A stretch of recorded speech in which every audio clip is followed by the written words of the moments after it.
No risk it, no biscuit.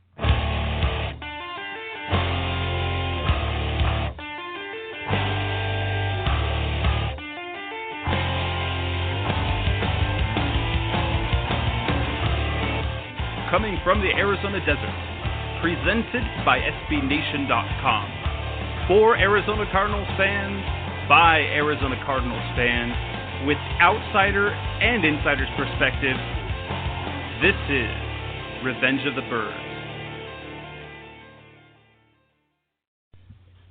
And we have joining us today on the show, BleedingGreenNation.com's lead writer, our Philadelphia Eagles team site from SB Nation. We have their lead writer with us today. That's Brandon Gowton. How are you doing today, Brandon?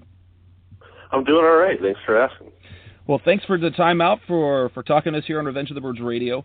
Want to talk to kind of getting ready for the game against the Eagles. The Cardinals and the Eagles have a recent history of well, at least the Cardinals have recent domination or kind of have this magical spell over the Eagles the past few years. What do Eagles fans think of the Cardinals these days? Well, this year I think they think they're a very good team. They see a team that's won a couple games in a row here. They see a team that has a defense that's playing really well and that's led by former Eagles defensive coordinator Todd Bowles. They see a team with a veteran quarterback, Carson Palmer, who is leading an offense that's not the best in the league, but they're scoring points. They put up 40 against the Colts last week. So they see a team that's looking tough. Now, about Todd Bowles, what was the impression of Bowles when he took over for Juan Castillo? Obviously the numbers looked bad, looked atrocious. What was the general feeling in Philadelphia while he was on staff there and during that period in which he took over?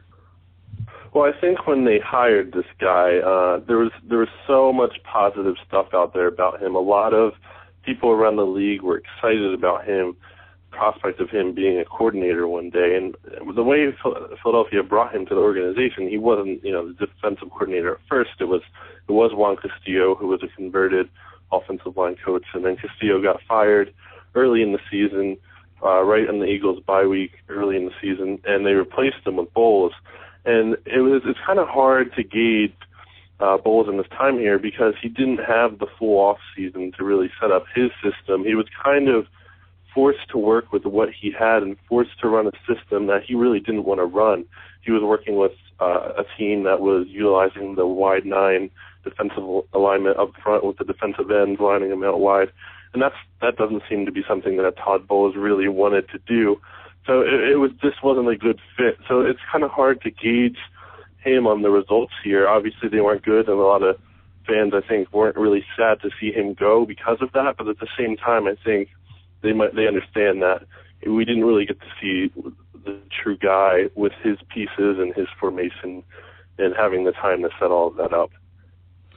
Well, it's interesting, and then with the coaching change, but you guys, it's really kind of interesting because now you guys over there in Philadelphia have a guy that we are familiar with in Billy Davis, and he was not highly thought of when he was here. Tell us about Billy Davis and the evolution of the defense since the start of the season. As clearly the beginning of the season was very difficult defensively. How's it going now? Right, and Davis came here with the same kind of, fans weren't exactly excited about him because you saw the numbers and you saw the track record, and there's really not a lot to be impressed from there. So a lot of fans weren't high on the move, and then he came in here and he got off to the rough start. The defense wasn't really playing that well to open the season, so he was kind of just had a really bad start here. But since then, since a couple weeks now, it's actually been 7 weeks in a row where the Eagles have held their opponent to 21 points or less, which is the best in the NFL in that span. No other team has done that recently. So they're not a top defense in the league. They're not the Kansas City Chiefs. They're not the Arizona Cardinals. They're not the Seattle Seahawks. But they're a defense right now that's playing good enough. And the kind of the motto of this defense is the bend but don't break kind of cliche, where they're going to allow yards. The Eagles are, I believe, last or 31st in yards allowed, but it doesn't matter because they're letting these teams get into the end zone, and they're either forcing a turnover or they're forcing them to kick the field goal. So they're not allowing the points that the yards would attribute to normally. So I think the fans are starting to get excited about a defense that it's not perfect, but they can just get the job done. They can be good enough. Does Billy Davis, the way he has the defense set up, he obviously had worked for many years under Dick LeBeau. Does it look like that? Does it kind of have a philosophy like that where you could see Billy Davis and you can see what Ray Horton did? Because Ray Horton was very much like Dick LeBeau's system with his own added wrinkles. Yeah, I think, we're seeing a 3-4 defense here, and that's something that's brand new in Philadelphia. We hadn't seen that before. You're seeing some guys who are transitioning from the 4-3 because obviously they only had the one-off season to switch from the 4-3 to the 3-4. I think you're seeing what a Bill Davis defense is supposed to look like. We're seeing, we're starting to see pressure from blitzing and just the front seven playing well and making tackles and getting pressure. They really got to RG3 last week and forced a turnover and just were on them all day. And then on the outside, you have the secondary, which it's not quite as polished as the front seven. But overall, yeah, I think you're starting to see what the kind of defense Billy Davis is supposed to be running. And that's the one that Chip Kelly wanted. I think he wanted a defense, he wanted a 3-4 attacking defense that kind of forces turnovers and gets pressure. And it's not going to be maybe the top-ranked defense in the league, like I said, but it's going to be good enough to help you win the game. So where's the strength of the defense? Are there any individuals that we should be looking at that Cardinals fans will be seeing attack the offensive line? Obviously, the offensive line has not been a strength for the Cardinals. However, they've had better play, adequate play over the last few weeks. And when compared to last season, at least the sack numbers are way down. The pressure numbers are still up there. Where does the strength in the defense lie? The strength right now definitely lies in the Eagles' front seven, specifically the guys up front on the defensive line. You have Fletcher Cox, former first-round pick, starting at defensive end on one side, and he can get after the passer. He's a great athlete. He's very disruptive. He can push the pocket. He can also play against the run. And then, speaking of playing against the run, you have Cedric Thornton, who's a lesser-known guy. He was an undrafted free agent signed a couple years ago, and he really has come on. J.J. Watt leads the league in run tackles, stops on the run, but Cedric Thornton is really I think he's number 2. He's right behind him, playing really well, and he stopped the run. And then you have rookie Benny Logan, who has taken over at nose tackle. The Eagles originally had added Isaac Sokoaga to play that spot, but then they traded him to the Patriots because they felt he was no longer needed. And Logan against the Redskins last week was really pushing the pocket and getting pressure on RG3. So you look at this matchup of the Cardinals' offensive line that isn't playing so well, and the Eagles' front seven, and specifically the defensive line that's getting pressure and attacking up front. And I think that's a matchup that favors the Eagles potentially. Okay, and then in the defensive backfield, obviously kind of the strength in the Cardinals' offense is the talent at wide receiver with Larry Fitzgerald, who in his career has been absolutely dynamic against Philadelphia, when he averages about 6 catches a game, almost 120 yards, and almost a couple of touchdowns in the games that he's played against Philly. But not only that, now we have Michael Floyd over here. The Cardinals have Michael Floyd, who is kind of broken out and put together some very nice games. What does the defensive secondary, what will we see matched up against Fitz and Floyd? You're going to see, starting Eagles cornerback Bradley Fletcher has been out the past. He left the Raiders game early, so he's been out a game or two here. So he's back, and that's big for the Eagles because he's not exactly the most, he's not a playmaker by any means, but he's solid, and he's a physical corner, he's a bigger corner, which helps the Eagles going up against the big wide receivers that the Cardinals have. And on the other side, you have Kerry Williams, who he's not exactly a lockdown corner himself. He's going to allow a lot of catches. He allows a lot of yards. But the positive about him is he's a good tackler. So once the wide receiver makes the catch, he's not going to allow you to get a lot of yards after that catch. And that's where they really start to tighten down when you see him in the red zone. So it's going to be tough because for the Eagles, that is, because the Cardinals do have these good wide receivers that you mentioned, and the Eagles cornerbacks aren't as good. But just the fact that the Eagles have these bigger corners, that's kind of their goal, is to kind of match them up with bigger wide receivers. Now we move to the other side of the ball. Obviously, you have you've got Chip Kelly with his fast offense, and it doesn't even look the way it did to start the year, as Michael Vick has suffered injuries, and now Nick Foles has come in and played lights out. Now, first of all, what is different about Foles this year? Because when we saw him last year and he played, he was a turnover machine. What is different? Yeah, well, the turnovers, yeah, right. I mean, he hasn't, except for one fumble against the Packers, with kind of a questionable play, he hasn't really turned the ball over at all. He's thrown, I think, 18 touchdowns without a single interception. That's pretty impressive, and obviously those numbers are kind of going to regress here at some point, you would have to think. But Nick Foles he's matured in his second year, and he showed maturation, and he's playing well right now. He still holds onto the ball for a decent amount of time at times, but he's throwing his wide receivers open. He's reading the defense. He's making the right reads when they're running the read option. And, sometimes he's keeping the ball himself and he's getting 6 yards or so. He's not the fastest quarterback, but he can try to get a couple yards here and there. He actually outrushed RG3 when the Eagles and Redskins played last week. So he's just playing well right now, and he just looks like a player that spent the time in the off season to work on his game and polish his game, and he entered a competition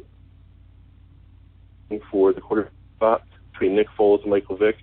And Foles didn't win it, but I think it really helped forced himself to push him to get better, and I think we're seeing the benefits of that competition right now. So do Philly fans, do the coaching staff, the buzz out there, do they believe that Foles could be the guy moving forward as their quarterback of the now and the future? Well, for right now, definitely Nick Foles is the quarterback. Chip Kelly named him the official starter for the rest of the year. So he definitely is the guy for right now, barring an injury where Michael Vick would step back in until Foles got better. But now, for right now, Nick Foles is the guy. And moving forward, it's a big question Philadelphia has to answer. But there's really no better test than this upcoming schedule that the Eagles have here. They have 5 games to go. They're 6-5. The NFC East is ripe for the taking if they win out. I mean, that's going to be hard to do. But they just need to play well down the stretch, and specifically Nick Foles needs to play well down the stretch, because if he struggles here, and let's say the Eagles go 1-4, then they're obviously not going to make the playoffs, and I think a lot of people question if Nick Foles is going to be the guy. So now you talked about the read option. With being a Pac-12 guy out here, I graduated from Arizona State. I have a season ticket holder at Arizona State myself, so I see a lot of Pac-12 football, and I've seen just the insane pace of Oregon football out here.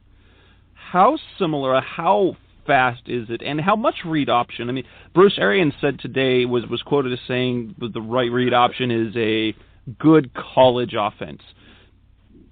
How much read option is Philadelphia running as opposed to more traditional sets? I think it's like anything Chip Kelly does. He's not always locked into a certain thing, but he says it's a weapon that he can use when he wants to break it out, just like the tempo is. They do like to run the ball pretty fast in terms of moving the ball after the play and getting off to the next play. And that's something that they stressed in the Washington game just last week. It's not something they always do. Sometimes they run a little bit slower. I think it really depends on the matchup. And depending on when you're seeing the read option, again, that's probably more of a matchup thing. Nick Foles, he's not going to be the dynamic runner that Michael Vick is or any kind of running quarterback is when he's executing the read option. But like I said, he can run a respectable 6 yards here or there, pick up the first down, or just help get a couple yards to set up a second and short. And that's something we saw against Washington. So to answer your question, I think, again, it just all depends on the matchups. So we've got the league's leading rushing offenses. Am I correct? Right. Led by Shady McCoy. and the Cardinals have the league's second best rushing defense behind only the New York Jets. What Something's do you gotta give. something you've got the immovable object and an unstoppable force. What are we gonna see? Where do you see the matchups happening? What do you see? How successful do you think that the Philly offense can be against the Arizona defense? Looking at what they've done, they had 2 weeks in which they had a tough time with stopping the run, and that was only late in the game against San Francisco when they were rallying.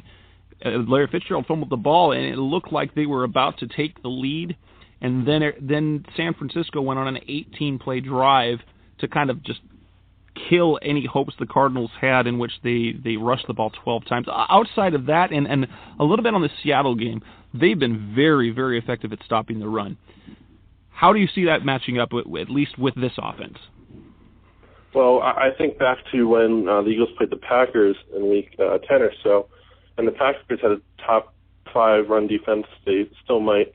The Packers were allowing an average of about 90.5 yards a game or so, and the Eagles rushed for over 200 that day. So the Eagles rushed for more than twice of what the Packers were allowing. And I think back to when the Eagles played the Chiefs in the 3rd week of the season. The Chiefs kept the Eagles to low points on the board, but the Eagles were moving the ball. I think they totaled something like 400-plus yards on offense. So the Eagles, they're probably not going to have too much trouble moving the ball. Of course, I'm going to jinx it here by saying that, but I think they're going to be able to move the ball. It's going to be tough, again, because I do respect, and I think you have to give a lot of credit to the Cardinals' defense, but the way Chip Kelly's offense is running sometimes, it just seems like it's an unstoppable force as long as they're executing. The only times they were really shut down is when they were playing the Giants and the Cowboys in that home stretch in the middle of the season where Michael Vick was hurt and they had to put Matt Barkley in, and that was just a disaster. He's a rookie. And the other week, Nick Foles it was unclear if he was injured or something, but he just didn't look anything like the Nick Foles we've seen in all the other games we've seen him this season. So the Cardinals have a great defense, like I said, and it's going to be something's got to give here because they have a great run defense and the Eagles have a great run offense. It's going to be interesting to see. I like to give the tie to the runner. I mean, that might sound like a homer pick here, but I'm thinking the Eagles offense, they can work something out. All right. Speaking of Matt Barkley, obviously the stints that he had in the lineup didn't work out real well. How has he been? Has there been any talk of him, of how he is in the quarterback room, in the practice field? Is there any sense that perhaps there is potential down the line that he could be a frontline starter? I was there for every day, Eagles training camp, and I watched him every day, and I really just not see a guy who's ready to play in the NFL right now. Matt Barkley definitely has some good traits about him. I like his accuracy at times. I like his poise. I like he does a good job of commanding the team, moving to set up the ball. He looks like a leader out there, but he lacks some physical gifts, and he lacks this kind of NFL look to him right now. We saw him in preseason again, and then in training camp. And I looked at a player, and I just did not see a guy who was ready to play right now. So in terms of looking at the future and seeing what he could be in the future, that's a big question mark. I think the most realistic and ideal scenario is he develops into like a very quality backup quarterback. He's not a guy who's going to be really starting in the NFL, but he can come in for a game or two or whatever and hold the fort down while the starter would hopefully return in a couple of weeks in the future. Interesting. Well, all right. So one other question about the team in general. What has been this year the woes at the link? What over the last since 2010, Philadelphia's 10-19 at home. How does that, especially since there's a couple of playoff appearances in there, how do you explain the woes that they've had at home this season and in over the past few years, in fact? Yeah, before last week, or 2 weeks ago against the Redskins, the Eagles have not won a home game since September 30th, 2012, so it's been a long time. And it's really hard to say. I mean, the fans, I'm there every home game, I'm in the press box. I see the fans, they get up for the game, they get loud. But I think the Eagles have just, for whatever reason, they played poorly at home. And, the fans, I think they lose it early sometimes. You'll see the Eagles maybe make a bad play or something, and then it kind of just discourages everyone. It kind of just takes it makes it flat. It kind of takes the breath out of everyone and kind of just takes away some of the fire. I think that was totally changed when we saw the Eagles play the Redskins the other week. You could tell from the moment the game started, they were into this. They knew how big of a game that was, and they know the team is looking to be competitive again, and I think they're really into it now. I think they've turned a corner with that losing home streak. Okay. Got to do a couple of things to wrap things up, but I want to do one thing. Well, one, I'm going to give you a prediction. I have you give a prediction. That's the end right now. I want to give you kind of the keys of the game from the perspective of the Eagles. The Eagles will beat the Cardinals if. Complete that. The Eagles will beat the Cardinals if they can win the turnover battle. I know that sounds simple, and you can almost say that for every game, but I've been looking at the numbers, and the Cardinals turn the ball over quite a bit. I think it's sixth most in the league.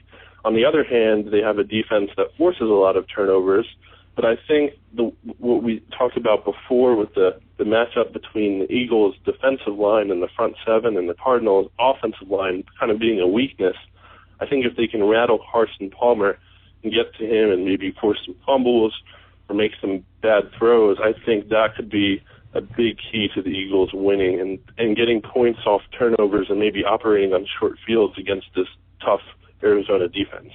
Okay. And key matchup, what's the matchup you're most excited for, and what's the matchup you're least excited for looking at the game? Well, I'll start with least because that's the first thing that jumps into my mind, and that's anyone pretty much who's going against Kerry Williams. Like I said, because Kerry Williams is going to give up a lot of yards. He's going to give up a lot of catches. That's just what he does because he plays so far off as a man. I'm guessing they're going to have Fitzgerald across from him, or it might be Floyd. I'm not sure what they're going to do or if they're going to switch or whatever, but I think that's a matchup that scares me definitely because the Eagles are going to have to deal with these big receivers, and they just don't have the talent to deal with them. And then as for a matchup that I do like, I like I said, I like the Eagles' defensive line against the Cardinals' offensive line. I think they're going to get pressure. I think Fletcher Cox specifically is going to have a big day. He's going to get by the Cardinals' offensive line, force some pressure, get some sacks. And one final thing. Your prediction. Philadelphia, according to Vegas, is favored by 3, a standard home team line. What is your game prediction? Do they win? And if they win, do they cover? And if you had to pick a final score, what would be your prediction? Yeah, it's going to be a close one. So, Philadelphia is the favorite by 3 points. I think it's going to be 23-20 because you looked at this Eagles team, they haven't allowed 21 points or more in those 7 games, like I mentioned. So I think that's going to go to 8. I think it's going to be a tough game. It's not going to be an easy one by any means. But I think they get a field goal late. I think it's 20-20 late, and they get a game-winning field goal to make the score 23-20. Eagles win.